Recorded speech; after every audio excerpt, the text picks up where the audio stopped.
Georgia, and that is the pastor church that did our revival at Thursday night. So please, if we can, let's try to support Pastor.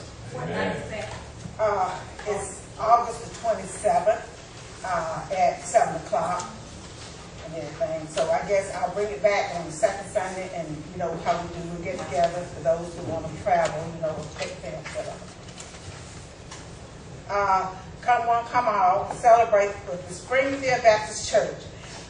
They will be hosting their one-night revival on Friday night, August the 9th at 7 o'clock p.m.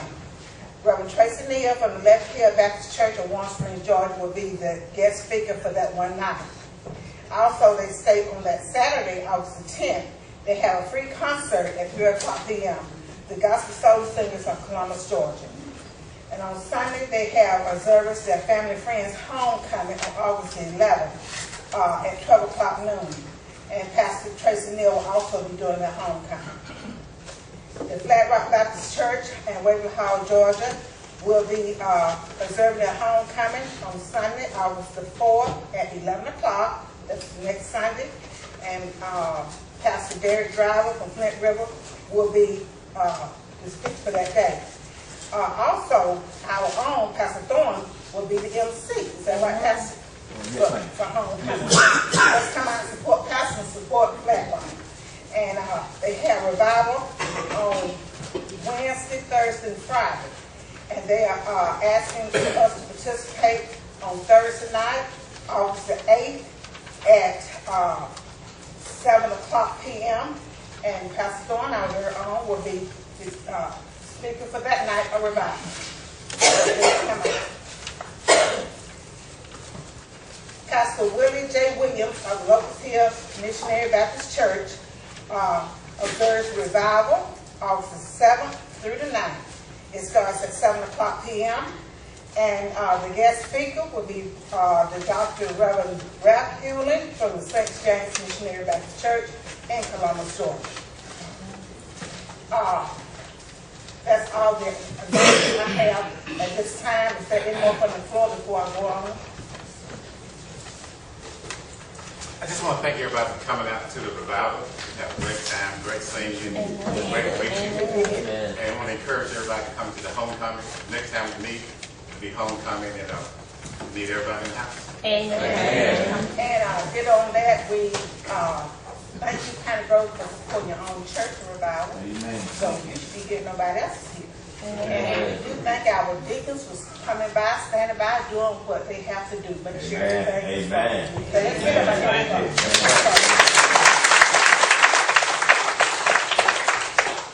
On our prayer list, we have Brother Colton Bray. We have Sister Victoria Spinson, Brother Walter Johnson, Brother Wanza Culpepper, Brother Weldon Goodwin, Brother Paul Goodwin, and Brother Ike Willis. And let's please pray for all our sick and shut in, and pray for all our bereaved families, and especially the family that was funeralized on yesterday. So just keep them in your prayer. You may not know them, but just pray, because it could have been you. Amen. And last but not least, we have some young people.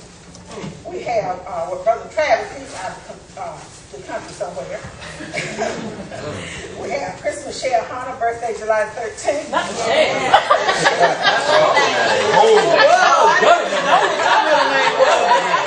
I come from the whole name, then you're in trouble. What your middle name was? The whole name. No. I'm so scared of him. We have Brother Wallace, he's out of the country right now. And we have Deacon Chandler Mahone, July the 24th. All right. Let's have one. We have our Queen, Miss Cassie J. Martin. For real. 30 for what month?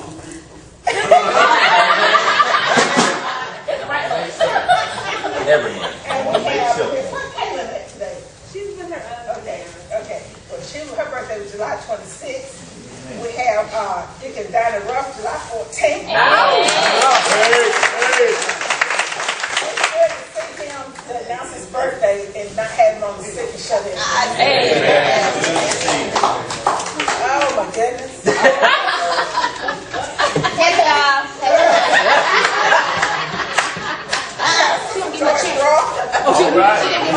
You gonna get a check? Okay.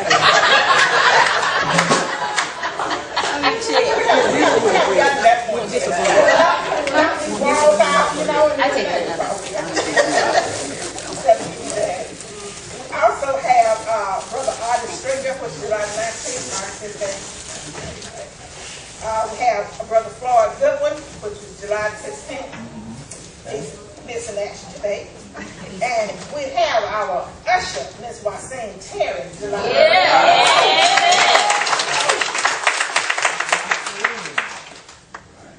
And also, we have Mr. Daniel Empson, July 30th.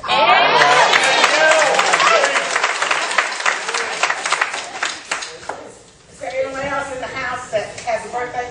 Okay, Leslie, what's your birthday? July 17th.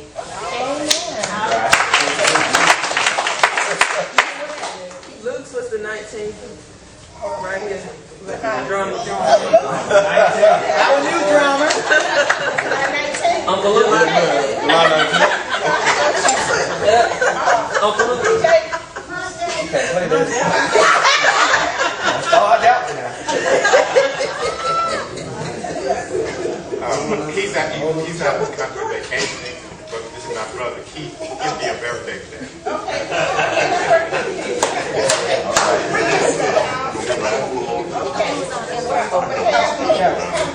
Oh, we got two more. July 13th. Okay, July 13th. Okay, July 13th. Tell them we say happy birthday. And July 20th was our 12th anniversary. Okay, you don't get a gift for that.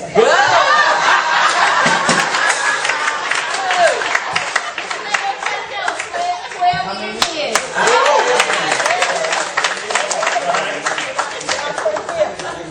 July 25th. 20th, sister.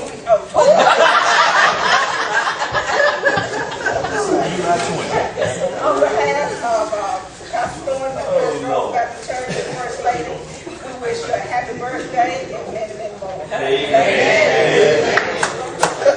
Oh, thank you, Sister Hunter. Let us keep on now and going ourselves according. Happy birthday to all of you who had one and one who had one to come indefinite.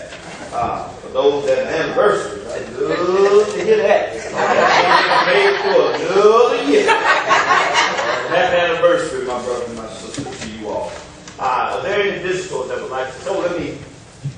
Yes, I would like you to visit before I get into that. Any visitors that would like to say anything or greet us this morning? We'd love to hear from you. Anything on your heart, mind, you'd like to just wave at us or just wink at us. There you go. Good to have you. I'm sorry, the first name out of respect, I never called it, but Miss Cooper. May know her from ma'am? Jane. Miss Jane Cooper. That's what I'm saying. Miss Jane Cooper. She's with us today from the community. Good to see you, Miss Cooper. Yes, ma'am. That's my friend, our mighty lady, Bob's friend, Ruby. Miss Ruby, good to see you again. We went to vacation. Yeah, y'all went to vacation. You said that. I know. Y'all missing that. Good to have you all. And thank you all for blessing us with your presence. Good to have you here today, my brother, my friend in ministry here with us today. And I want to say this to you all. I am so thankful that, all the traveling up and down the highways and byways. We thank God for an awesome revival. We had a great time here. We had a wonderful time. I want to say this, that it's been the last 2 or 3 weeks of partying. Y'all hear me? Don't look at me out there like y'all ain't went nowhere. I've had a good time. Now, there's some more relatives from Chicago, Dothan, Ozark, and you name it, all over the place. But we just had a great time with family.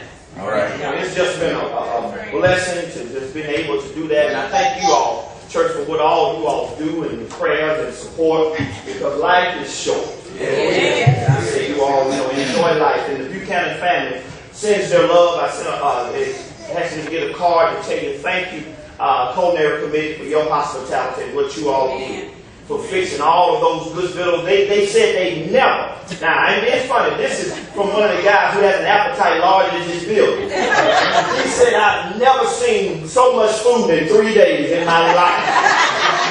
That's the way y'all do it down. He's from Ohio. He said, that's the way y'all do it down south. So, brother, they'll feed you till you fall out.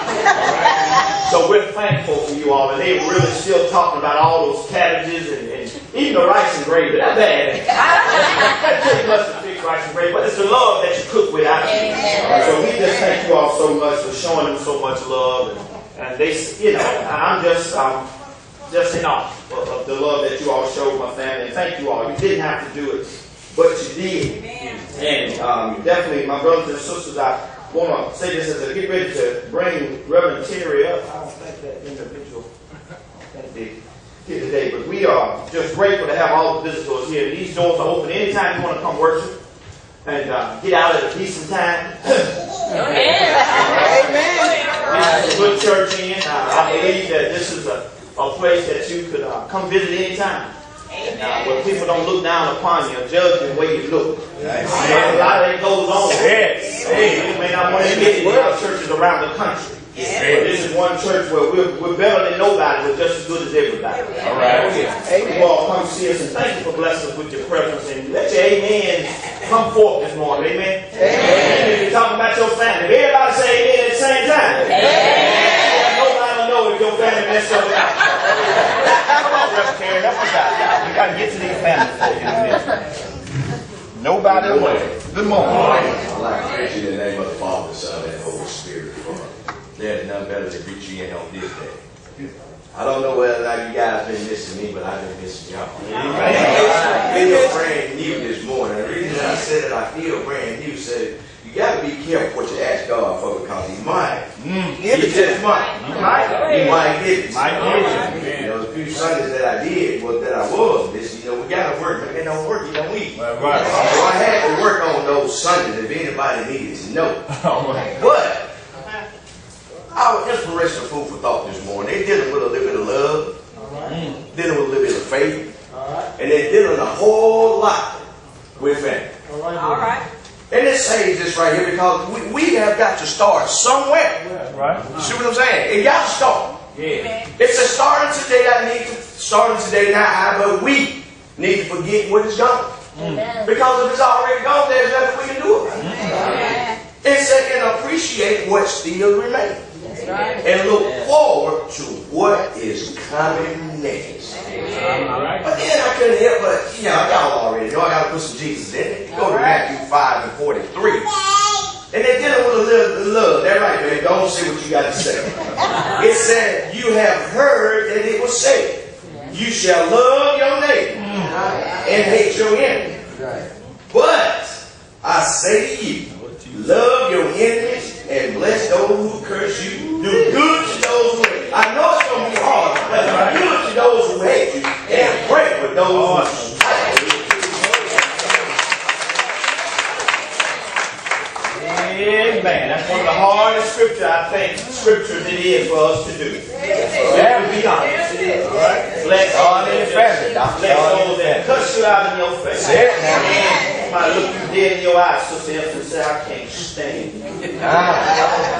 But I still got to love you. All right. That's what God requires of us. But it takes a bigger and stronger man to do that. It does.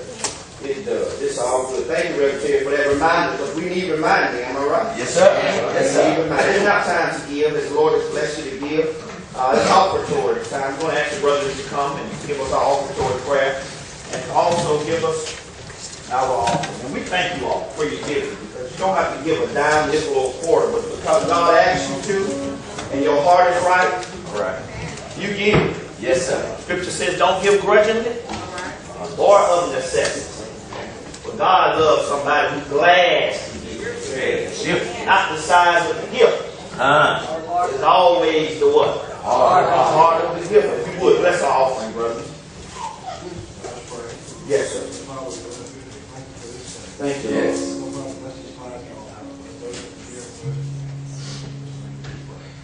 Amen. Amen. Amen. Thank you. As they guide you around, as you come standing from the back, as the brother guide you around, please let us give. Let us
Amen.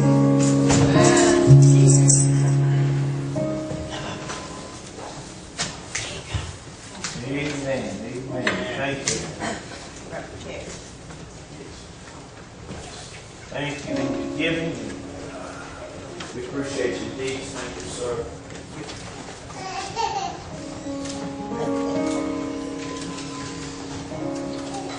It's now praying time. Those that take it in need of prayer. If you come to the altar this time,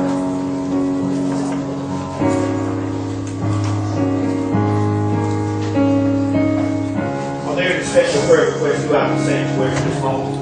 Yes, Pastor. I want to classmate Pastor Lucas. We pray for the Porter and the Cooper family. Porter, amen. Are there any others? Yes, I want to pray for a safe delivery of our grandbaby tomorrow morning. Pray for the, I pray for two families. One of my co-workers passed, died in a car accident Monday. Came home from work and had a car accident and made it home. So keep the board family in prayer. And one of my fraternity brothers killed himself and his wife while he was in the house in Tennessee on last Sunday. So keep the call family in prayer as well. Are there any other special prayer requests this morning? My daughter is up for a very important interview on Thursday, and pray faithful. All right. Already done. Have not been called. Thank you, man. I'd like to pray out for my sister Lincoln and her daughter with me. They'll be traveling out the country to the Bible. Amen. So lift it up. Take nothing for granted, my brothers. Amen. Amen. All the children that are going back to school and starting in grade. Amen. Our children educated, those in prayer. And also take my pray for traveling grace next Sunday. I can take the grandkids back to Maryland. So pray for traveling grace. We'll get pray real quickly. Got some disturbing news from my sister, so just keep her lifted in prayer. She's in spite of what she's going through with cancer, she hasn't told me that, but we know what it is. But she's got a great attitude. Oh yeah. Oh yeah. Oh yeah. Oh yeah. Don't know what I can have. Oh yeah. Yeah, Doc. It's got good attitude. And I believe when you're going through your attitude, your gratitude, will change the attitude of the atmosphere. She's thankful for everything the Lord has done for her. Wow, we learn, don't we? You will let us pray. So gracious and eternal God, our Father. Lord, here we go once again, Father God, coming in your presence, Lord. Before we really ask for anything, Lord, we just want to say thank you. Thank you, Lord, for life, health, and strength. Things are big as well as they are. For I remember your scripture tells us, Lord, take no thought for tomorrow. Tomorrow's not promised to us, Lord. We plan and we do it diligently all the time. But Lord, I'm reminded of what the scripture says. Just give me today my daily bread. And Father, we thank you for our daily bread. Thank you for every soul. It's about the sanctuary or saying about the sanctuary. But put them anywhere else this morning, Lord. We continue to bless you and serve you. And Father, all those names that we call, we know that your people are not perfect, and that's what I really am growing to appreciate. Because in life, faith gets wavering. We get tired and we get weak. But Father God, as you read earlier, I'm just going to keep my eyes to the heat. It's coming my help. It's personal. Oh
figured it out by now.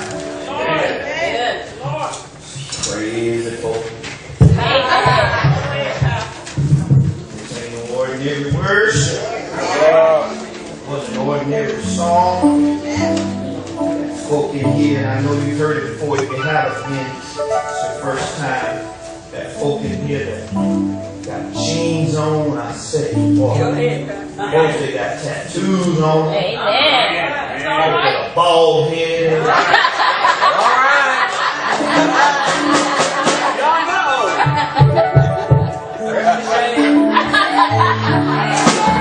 Light skin folk. There goes my bald head. I got some bald heads in here. Ricochet. I needed that. Laughter's good for the soul. We got white, black, light skin, brown skin. I love it. All right.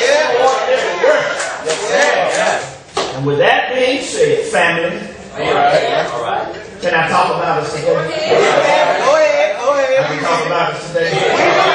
We need it. We're going to shift. I'm going to start at the end and give you a backdrop. And then we'll close it out probably homecoming or we got chapter 50.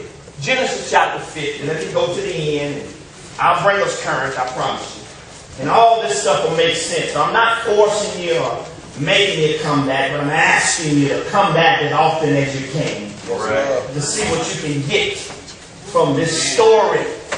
Genesis chapter 50. The first book of the scripture. The first book of the Bible. Genesis. Now, we shouldn't have no problem. Electronically or paperback. All right. To find in this particular book. I promise you, if you turn 3 or 4 pages, you're going to find it. In the beginning. The beginning of the Bible. Chapter 50. All right. Shift on over. Verse 15 and a few of the following. Verse 15.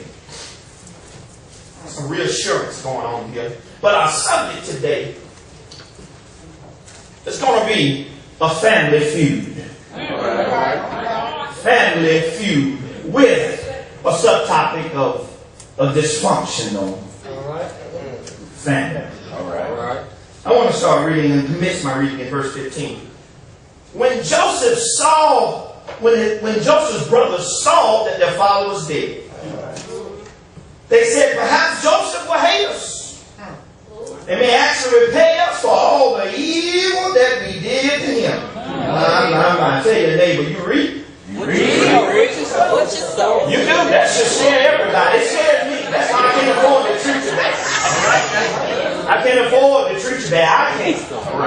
Let's skip on over to verse 19. But Joseph said to them, don't be afraid. Talking to his brother. That's good news coming from your brother because you know you did me wrong. I could get you, but I ain't going to bother you. Verse 20 says, but as for you, and it's good, you got to let folks know sometimes. Look, you mean for me, you were hateful. But you meant for evil, my friend. Against me. But God meant it for good. In order to bring this about this day, to save many people alive. In other words, yes, I wanted to strangle y'all rascals. I wanted to, that's what he said. God made this possible that I didn't make it. That's what he said. Let's translate for you all. But for us to get an understanding of this, we're going to travel back to the 37th chapter. We may be a little, not long today, but we're going to get on out of here. But I need my family feud participants to come on. Here's my brothers and sisters. Come on up. I got the Harris family versus the Terry family. I need those 2 chairs, please. And I need you all, for those of you who never watched the show, I believe you all have. I love it. Especially with the current host that's there now. But we got the Harris. We're going to welcome y'all. Let's welcome the Harris family. Welcome to Terry. Where are you from, Mr. Terry? Tarleton, Georgia. Tarleton, GA. Okay. Where are you from, Mr. Harris? Birmingham, Alabama. You have to see your hands on the table, sir. But from the time that Family Feud started, it was a man by the name of Richard Dawson. And I like Dawson. That was from the original. Richard Dawson used to always kiss the sisters on the cheek. Y'all remember that? Every one of them. That was something. I don't know if he was a player. I don't know. just a nice man. I like Richard Dawson. And you had one by the name of Ray Combs. And unfortunately, Mr. Raymond Combs committed suicide. Isn't that amazing? Family Feud, you're hosting a show, but you take your life. It's amazing, but people go through all kind of things. Y'all help me help. Louis Anderson, you all remember him. I like Louis Anderson. You had Richard Karn. You had John O'Hurley. I call him Mr. Suave with all that gray hair. He was just real cool. Right. And then of the current host, you all know him. I call him the smooth operator from head to toe. Sugar Shaw, as my grandmother used to say, just ebonics on you all in a while. His name was Steve Hart. And how they would do the show is they would come down and you would have families go against each other. That's right. And the families would have opposite names. But in our text this morning, the family feud is not about opposite names. Help me if you don't mind. Same name. They're all in the same family. Yes.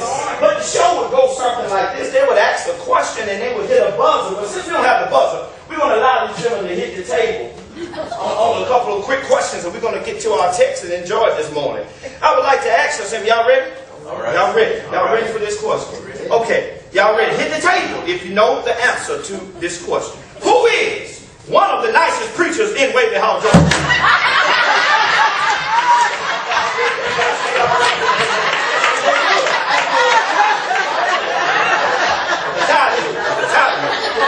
It was a tie. All right. Well, we can get into that. All right.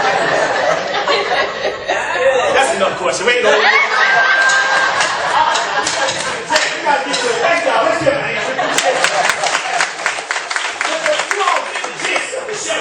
You had one family on one side and one family on the other side, and they would have all kind of interludes and have a good time. They would have fun.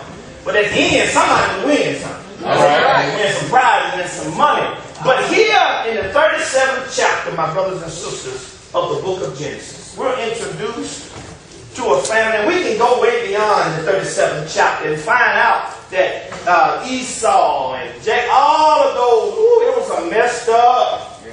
Messed up. It would take me a while to go through the genealogy of how messed up over 10 or 11 half brothers. It was just a mess. All right. But he was one of the sons of Rachel and his father. And my brothers and sisters, it was just a crazy situation. If you would, just walk with me over here to chapter 37. But can I give you a few things? I think I mentioned some of these before, but I'm going to give you something about family. Family to me is the most important thing next to God. Right. That's the way God designed it now. You don't have to take my word for it. I know some folk think church. It is all about church first. No. Because the church did not come and develop until the book of Acts around Acts chapter 2. That's right. God in the beginning created family. That's right. God created family. And then the church came later on. And family, my brothers and sisters, if you allow me the liberty to read some of the things that I shared with them a couple of weeks ago when my family was here, it really touched a lot of them. They called me and told me this, and that's amazing. When what you can say can reach people and really hit them in the heart. I told them family is defined not only by last names or by blood. Right. It's defined by commitment. Amen. And family is defined by love. Right. Y'all know that L-O-V-E? How many people are aware that the heart has 4 chambers? Yeah, the heart has 4 chambers in it. Some people have H-A-T-E. Yeah. L-O-V-E. That's all right. Yeah, act one way with me at church and then outside of church. Don't be sometimes with it. Be real. If you're going to be hateful or mean, show that. Yeah. All right. Because from the abundance of the heart, your mouth is going to speak soon enough. I assure you. It means showing up when they need you the most. Yeah. All right. Running a little low on funds. Yeah. All right. I really don't have enough to get me for gas next week. All right. What you need, I got you. All right. But what some of us do. Okay. Yeah, I gospel for a minute. I'll do it on right. All right. Hey. Miss Joe, I don't know what's wrong with Reverend Ted. Him, I don't know, but every time I turn around, I turn my bar something. Hey, Reverend Ted, what's up, bro? It's for the hard work. You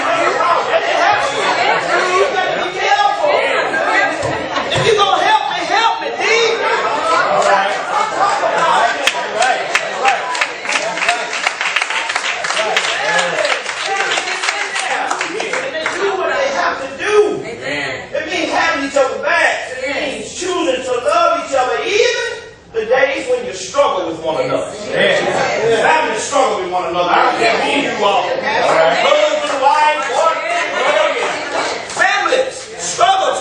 And this struggle, it means never giving up on each other. That's our problem, I believe. In this day and age, we give up on each other too. Go through a little hardship and a few tears, and we want to just call it quits. And I know there's reasons why we have to call things quits. Don't get me wrong, I'm not justifying. I'm just saying we do give up sometimes too quickly. Just when that breakthrough is getting ready, we get ready to break through, we want to give up and let go. But the best things in the life of people we love, the places we've been, and the memories that we have along the way. Quick little story about memories. There was a husband and wife that were married. And Cassie, this woman, she said, baby, let's put Brandon and Cassie this one. At an older age. And Cassie said, Brandon, baby, what would you like? I'm finna go to the kitchen and fix something.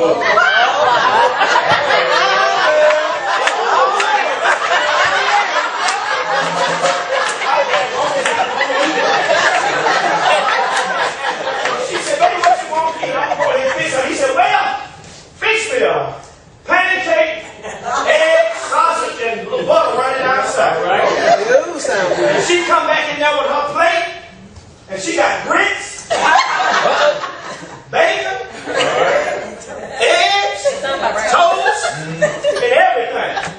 Show you how powerful the memory is. And then when she get to him, he said, baby, what you doing? I asked you for an ice cream sundae with nuts.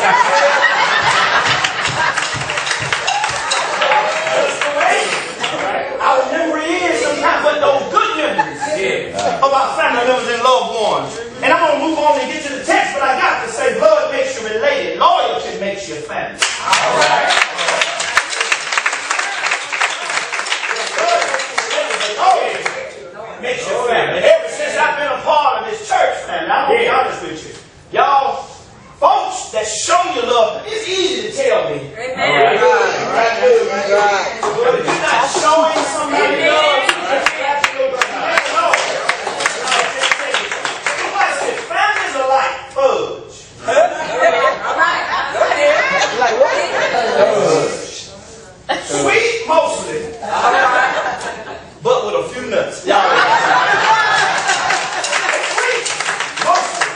But with a few nuts. And the truth be told, our family tree. Oh, somebody else don't want to say it. All of our family tree have some nuts on it. There's a story here of a young man who was unloved by his father. All right. Said it was his favorite. He had a coat of many colors. And this young man was 17 years old. The Bible tells us that he was loved by his dad. Yeah. All right. You all know him. He's Joseph. All right. And some of us have been loved by our family members. Some people say, man, how can you have a favorite? I don't think it's necessary that we have a favorite child. You just have a child sometimes that maybe does more than another child. All right. A child you can call on. And we all going to have one child who's be more energetic than the other one. It's just going to be one child going to be neater and cleaner than the other. They both may be clean. But one is always going to try to out-clean and out-dress and outdo the other. I listen to my shoe all the time. You ought to put that sock up. You ought to do this. You ought to do that. I'm like, well, baby, I'm about to lose it now. I tell y'all time. Let them work it. But I'm trying to work it out. I'm going to send both of them into y'all to get a wall. That's the way it works. But here, Joseph, my brothers and sisters, y'all know the story. He went on out. And went out to talk to his brothers here in chapter 37. We'll find out here. Look at verse 4. But when his brothers saw that his father loved him more, they said the brothers saw that. Now the dad didn't admit to it. The brothers saw that. I don't know what he did or what happened, but they were under the assumption that daddy loved him more than he loved them. Right. And I can hear the conversation now. Look at him, make me sick. He can never do no wrong. We've all had some sin in front of us. And the Bible tells me, my brothers and sisters, that they grew something in their heart, and I pray that we don't do this. We all have them in the family, but then don't let it be you. See, most people want to be the Joseph of the story. Right. They don't want to be the brothers. That's right. A lot of people are lying to themselves, because we have folk in this world that are the brothers, opposed to being the Joseph. You know, a lot of people want to play the victim. They want to play the victim, but they don't don't admit that they've been nasty and wrong and do you not believe that you reap what you sow? That's scripture. So why would I want to treat family? Because you don't know who's going to have to hug you and keep you one day. You don't know.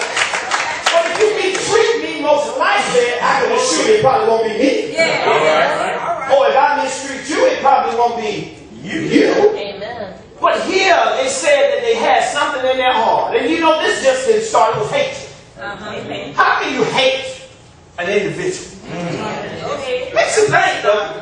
Hate is a strong word. I told you about the story. God told me that to my face. Amen. That you're my enemy. Have mercy, Lord. Yeah. Mr. Cooper, you know him. He's right up there in a particular store, right up there by my place of business. He's not there anymore. Hey, I ain't saying I had nothing to do with that.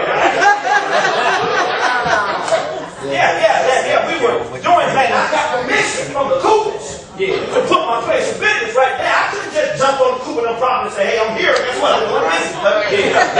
I had to get permission, go through steps, and they were so kind to help me get established right there. That's how I met some of you all. God had a plan bigger than whatever I do.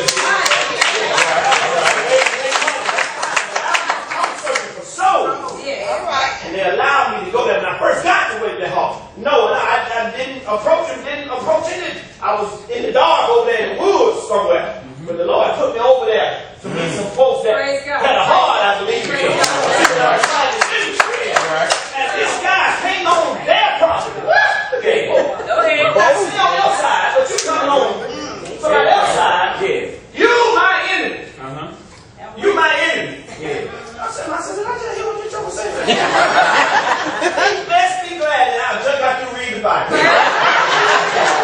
glad, because I had some words almost summed up that wasn't in Psalm 121. But that love is for the I told them that Bible study, but that's amazing how you can tell somebody I hate you. You're my enemy. And don't even know it. But that's what the brothers were doing. But that's no secret. It happened in the very beginning of Scripture. You remember the beginning of Genesis? Y'all remember those two brothers, right? Cain and Abel. One gave the best he had, the other one just gave what he had, I suppose, or what he wanted to give. And that's why when you come give to the Lord, I'm just going to listen. All right? When you come give to the Lord, give him your very best. But I don't have no money. Give your time. Amen. Give your time. I keep this in my pocket. Y'all know why I keep it in there. I got to remind myself, don't get above yourself. Boy. You can't do it better than that. But you give your very best to the Lord. But Cain and Abel, he killed his brother. Not because of something that his brother did to a family member, all because he was evil. Hate. And the Bible tells us that they hated him. Joseph told him a dream I got. He said, I got a dream, but the dream was not that I'm going to be above you. You know, can I throw this in there real quick? You can't tell everybody. You can't tell everybody everything. You can't tell them your dream. Everybody ain't happy for you. That's why I turn right back and stab you in it like you can't tell everybody your dream.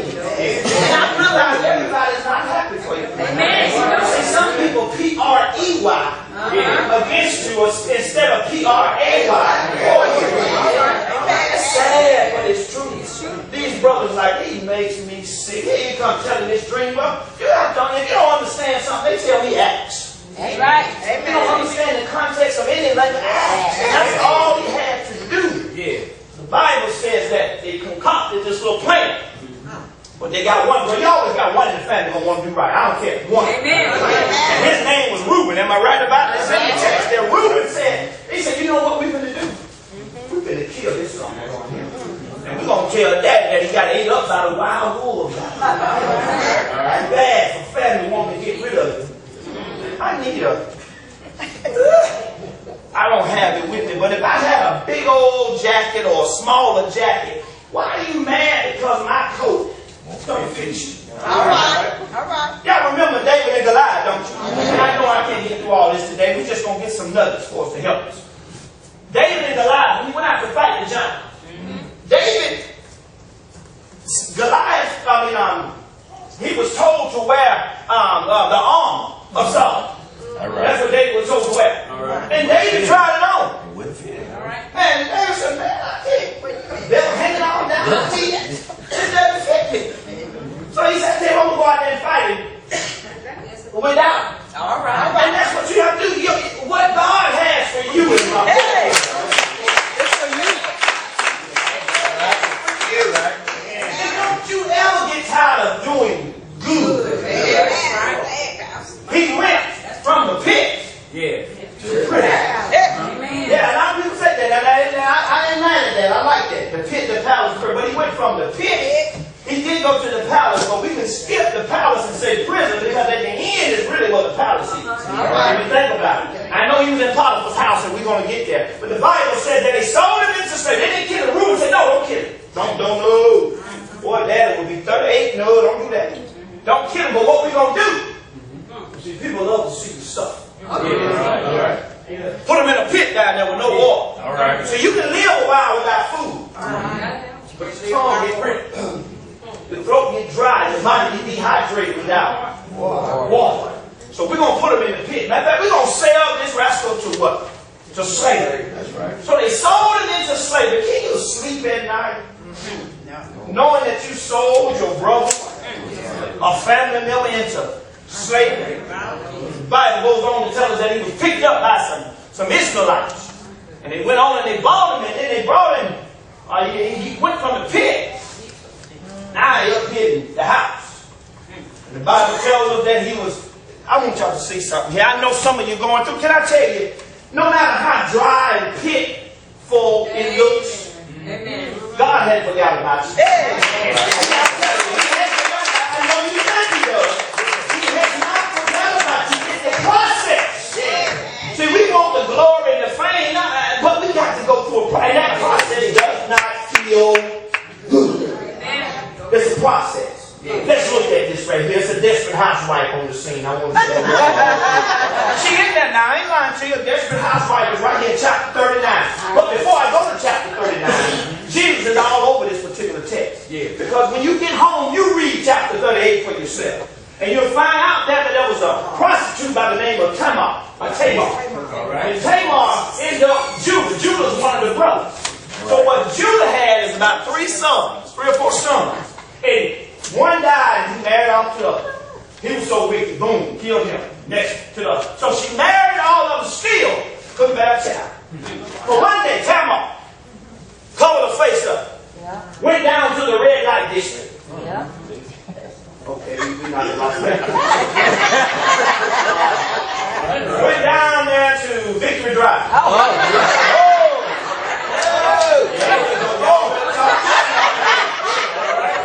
Don't act like you never rolled Victory Drive. So down there on Victory Drive. And she disguised herself as a harlot. And she caught the father-in-law walking by. And I can see her now. I don't know, but sometimes, fellas, y'all walk with me now. Ladies, y'all please don't laugh, but I know y'all probably will. But sometimes they put a little extra in, and I can see it.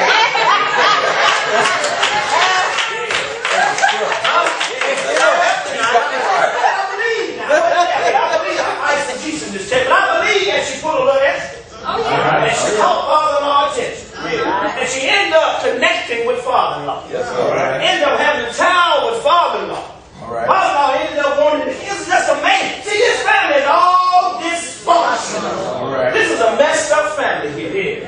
My brothers and sisters, we got them. We got all kinds of nuts in our carol. We got all kinds of nuts on our trees. But the Bible says that Potiphar is not his name, it's a title. He was an officer inside in the scriptures here. And we'll find out that chapter 39, see, Jesus is a lineage there. There was 2 twins that were born in chapter 38. One was Perez and one was the other. That's in Jesus' lineage. So you can't tell me Jesus' lineage ain't a little messed up either, right? Yeah, that's why we have no perfect folk in here. Because Jesus had some prostitutes down in his family line. Had some liars. Had David who had to take over folk wives. He had all kind of stuff. Back then, people, this is just, can I tell you what this is? This is just a book of air, dirty laundry. That's all it is. That's all it is, respectively. It teaches us what to do and what not to do. I promise you, you can turn to any page in here and find yourself somewhere. I'm talking about me too. In this book. It's a rod of correction. So we can skip chapter 38 now and go to 39. He's in the house, y'all. And we're going to be closing in a few minutes. We're going to have to continue this later on. But chapter 39, Joseph is a slave in Egypt. Joseph had been taken down to Egypt, and Potiphar, who was an officer of Pharaoh, you'll find it here that he bought him to the Ishmaelites, who had taken him down. And the Lord, the Bible says in verse number 2, that's what you need to hear today. Man, so-and-so is angry with my family won't speak to me. Man, guess what? The Lord is with you. The Lord will be with you in and every. See, this is what makes me before. You can be as nasty as you want to be.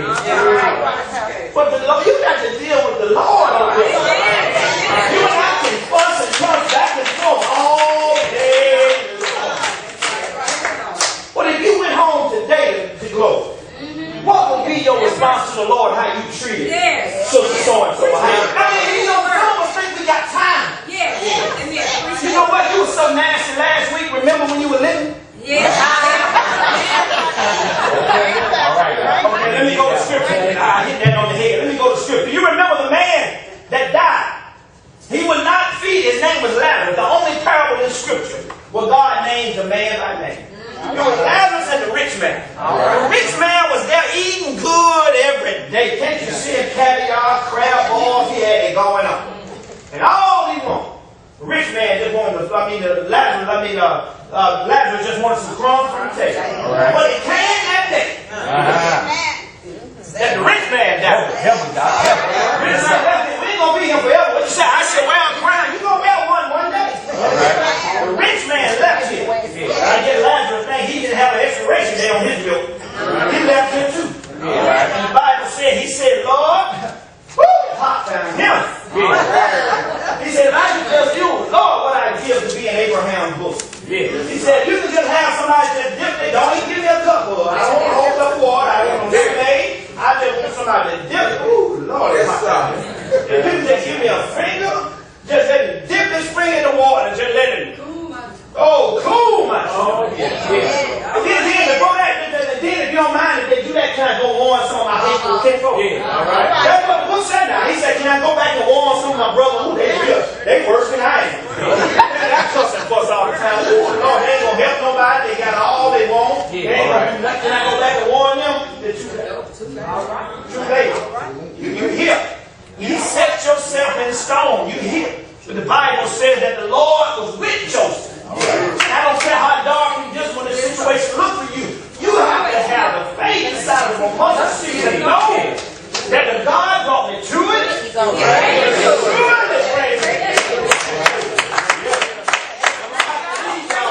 Esau was a desperate housewife. The Bible said he came on in and he was over the affairs of all of our Potiphar's stuff. He didn't have to worry about anything. Joseph went from the pit up until the palace, per se. He ended up going to prison too, but he went to this palace. And my brothers and sisters, while you're in the palace, things ain't going to always be uppity up all the time. Y'all know that. There's going to be some good days. There's going to be some bad days. And I don't think Joseph had a girlfriend, but I do know that Potiphar's wife had a husband. I do know that much. And the Bible said that she had her eyes on him. Lord, boy. Y'all know how we humans do. And the Bible said he was handsome anyway. The Bible only mentions 3 people being handsome. I think it's his dad Lord, remember that shot that. But it said David was a good-looking man. And then it talks about Joseph was a good-looking man. And she said, you know what? I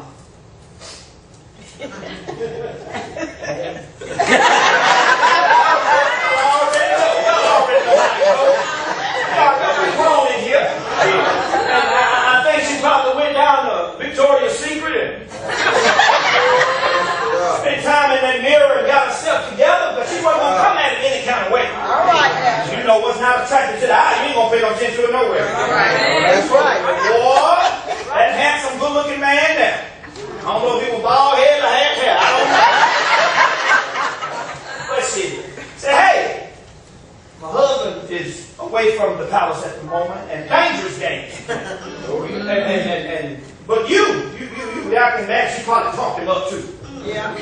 Talked him up. We were watching a movie the other night like that. The professor did his best to try to stay away.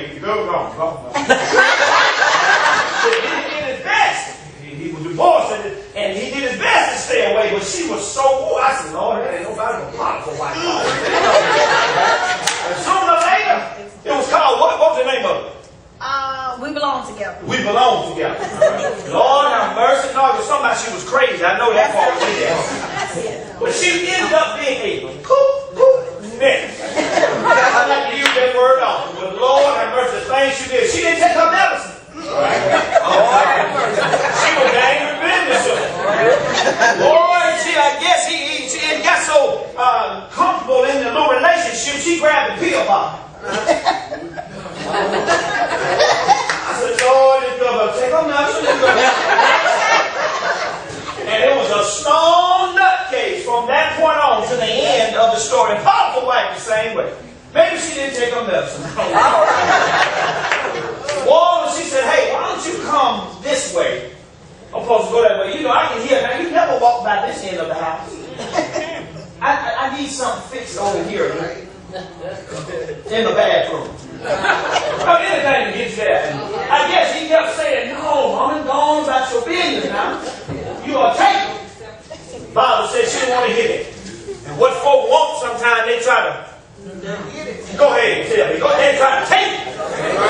Yeah, Daddy laughing. You know I'm telling the truth. The Bible said he wouldn't go and she reached for me. Tore off a piece of his clothes. And old Joseph ran for his life. And my brother and sister, sometimes you got to run for your life. You got to get going. But that is what landed him in prison. We're going to have to finish this later on. I got to stop it now. But I want to tell you, why you in your pitiful situations or in the pits of life, God will, He's there with you. Right. And it's been a rough week for me. I ain't going to lie to you. I have to smile sometimes to keep from crying. Amen. And then I share with you testimony real quick. I'm not worried about it. It's all good. I told you about my sister. Son has a blowout 100 miles away from the house. Frantic, can't remember what to do, how to do, who to call, and all of that. Boom. Dad and Mom on this end got to step up. Next thing you know, I'm driving the other day. Could have been worse. Thank God for my man, Reverend Terry, helped calming me down and checking on me and asking me, you need anything, you all right? And other folks I talked to, Mr. Hall, transition without. That's okay, that's all right. I need that vehicle. Anything go nowhere, it's going to get fixed. Anything. And one thing, I still got to work. Still got to read. Still got to study. Still got to pay attention to the kid. Still got to pay attention to the wife. You see, we all going through or go through something. And that's going to be the age you're going to be in the pit. You're going to be in the pit. But that's like the Lord is with Joseph. I'm done. The Lord is going to be with you. I know it. I hear you. I hear you. So, Reverend, just don't understand this job. I don't want to be here. Guess what? He in there with you. All right. It's coming.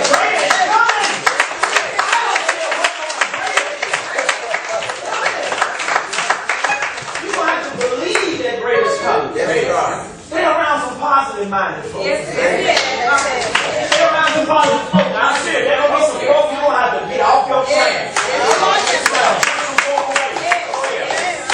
My brothers and sisters, if I can help you with anything, this four-letter word, love. Keep it in your heart, please. Love doesn't mean you're perfect. Amen. Love doesn't mean you're not going to have a try. And I want you to think about this. You can't choose your family. All right. You can't choose them. Because one day I'm going to get of age. And if I've been nasty and low down, any of the folks that I call them, my phone ain't going to ring, nobody can pull them out. I'm a nursing home. I'm going to be left all alone.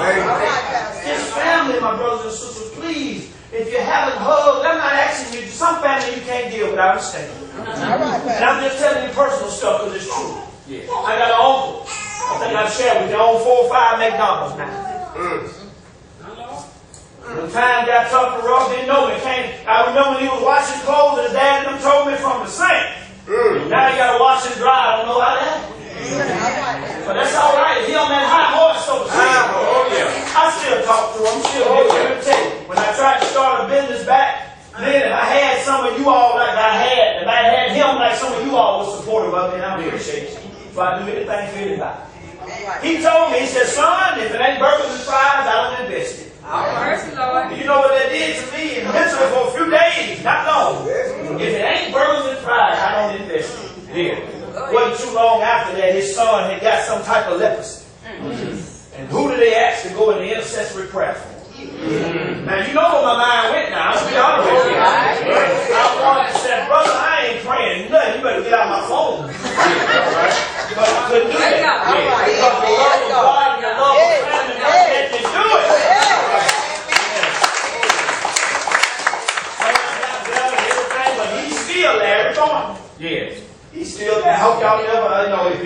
fine. Just shake your hand, move on. But I don't like to sugarcoat nothing. I got some nuts on my family tree just like everybody else. I hope I helped somebody realize that family is everything. Keep people out your address. Keep people out your business. Some people drink whole water. Y'all know that, don't you? Drink whole water to save their life, so you know they ain't gonna hold a secret.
For He is a great I am. Father, help us to realize, Lord, that there are family feuds and even dysfunctions in all of our families. Father God, help us to continue to keep the love in our heart, on our mind, Father, and respect that they truly deserve. Father, if we just have to leave this place, never from the center of prayer. Let's do it all the time, the grace and mercy now. May the grace of our Lord and Savior Jesus Christ, the love of God, the sweet communion and the Holy Spirit, may the rest rule by henceforth and forevermore. And all of God's family sing together.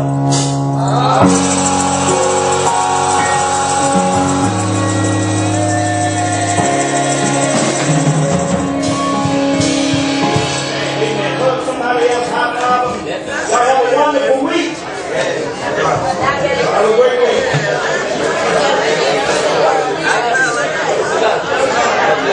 Good job. Appreciate you. Love you. Appreciate you.